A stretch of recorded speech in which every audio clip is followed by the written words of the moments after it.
መክፈቻው በቀደም ነበር። ዛሬ ደግሞ በብስክሌት ውድድር 120 ኪሎ ሜትር ትግራዋይ አንደኛ በመውጣት ይሄ ውድድር አሸንፏል። ትግራዋዮች እንኳን ደስ አላችሁ።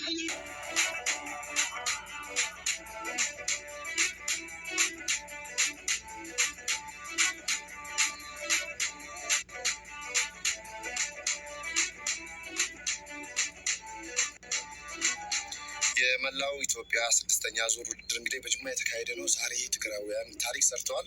ወርቅ በወርቅ ሆኗል። የኢትዮጵያ ባህልና ስፖርት ሚኒስቴር ዴኤታ የተከበሩ አቶ መኪዩ መሐመድ ለሻምፒዮኖቹ ወርቅ እያጠለቁ ነው። ትግራውያን በሙሉ እንኳን ደስ አላችሁ። የተከበሩ ሚኒስቴር ትግራይ ክልል የመጡት ተወዳዳሪዎቻችን በብስክሌት ያሸነፉት እነዚህ ናቸው። አንደኛው ስም ማን ነው? አብይ አለም ይባላል። ስሜ ውድድር እንዴት አየው? ውድድሩ በጣም ከባድ ነው። በጣም እንደጠበቅነው አይደለም። በጣም ፈትነዋል።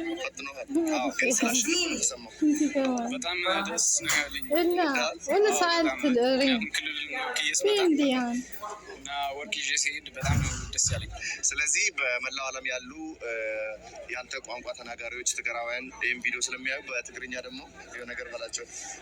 እሺ ትግርኛ ተዛሮቲ ሰማዕት ይሁንልኩም። ያው